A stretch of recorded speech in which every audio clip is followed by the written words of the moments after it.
आचार्य चाणक्य ने नीति शास्त्र में धर्म, अर्थ, काम, मोक्ष, परिवार, समाज के साथ ही कई मुद्दों पर नियम बताए हैं।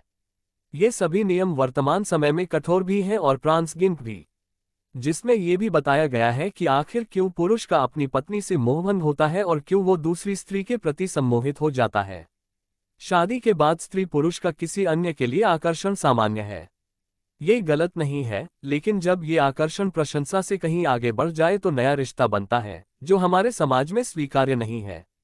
ऐसा बना नया रिश्ता पुराने से पुराने प्रेम संबंध और शादी को तोड़ने की क्षमता रखता है, जिनमें से कुछ नियम इस प्रकार हैं।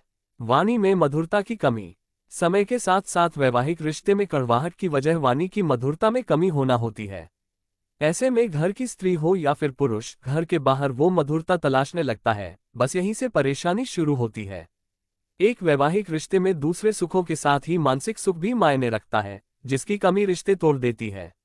आकर्षण की कमी। जब पति पत्नी एक दूसरे पर ध्यान नहीं देते या फिर एक दूसरे को पूरा समय नहीं देते या फिर सिर्फ एक दूसरे की कमियों को गिनाते रहते हैं तो ऐसे में रिश्तों में खटास आने लगती है। ऐसे में पति पत्नी की जगह किसी और स्त्री की तरफ आकर्षित हो जाता है। भरोसे की कमी। वैवाहिक जीवन की सबसे बड़ी ताकत ही भरोसा है। अगर स्त्री ये भरोसा तोड़ती है तो पुरुष, और अगर पुरुष ये भरोसा तोड़ता है तो स्त्री घर के बाहर रिश्तों की तलाश करने लगती है।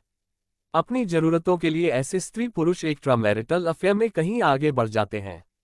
संतान की नई जिम्मेदारी। वैवाहिक जीवन में पति पत्नी के बीच संतान के होने के बाद कभी कभी रिश्तों में बदलाव आ जाता है। स्त्री पुरुष एक दूसरे के साथ वक्त नहीं बिता पाते हैं। ऐसे में चंचल स्वभाव वाले पुरुष घर से बाहर अन्य के प्रति आकर्षित हो जाते हैं और यहीं से एक्स्ट्रामैरिटल अफेयर की शुरुआत हो जाती है। आशा करता हूँ ये वीडियो सुनने के बाद आपके अंदर एक नया बदलाव आएगा। धन्यवाद।